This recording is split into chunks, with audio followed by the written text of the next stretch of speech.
சாம்பார் தாளிக்க எண்ணெய் இல்லடி, கொஞ்சம் எண்ணெய் வாங்கிட்டு வாயேன். என்ன கேட்ட?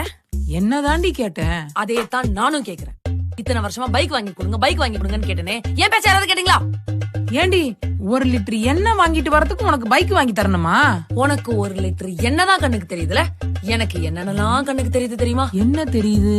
என்கிட்ட ஒரு பைக் இருந்துச்சுன்னா ஆபீஸ்க்கு போயிட்டு வர, இப்படி குடும்ப தலைவியா பொறுப்பா இல்லாம வீட்டுல ஒரு எண்ணெய் கூட இருக்கான்னு பாக்காம என்ன அடிக்கடி கடைக்கு போய் எண்ணெய் வாங்கிட்டு வா, ஆஃப் பாயிலுக்கு முட்டை வாங்கிட்டு வா, அத்தை வந்திருக்காங்க பாயசம் செஞ்சு கொடுக்கணும், முந்திரி பருப்பு வாங்கிட்டு வா, அண்ணாச்சி கடையில அரிசி வாங்கிட்டு வா, அத்தை வாங்கிட்டு வா, இதை வாங்கிட்டு வாங்குற. அப்புறம் 10ஆவதுக்கு உன்னை ஆஸ்பத்திரியில தூக்கிட்டு தெரிய, அதுக்கப்புறம் நான் ஆபீஸ்க்கு போயிட்டு வர. இதுதான் முன்னாடி சொல்லிட்டடி. சொல்லுவேன், 1000 தடவை சொல்லுவேன், நீ கேள்.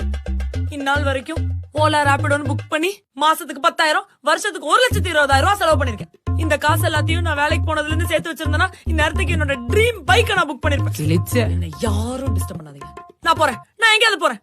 சரி அப்ப உனக்கு பைக் வேணாமா?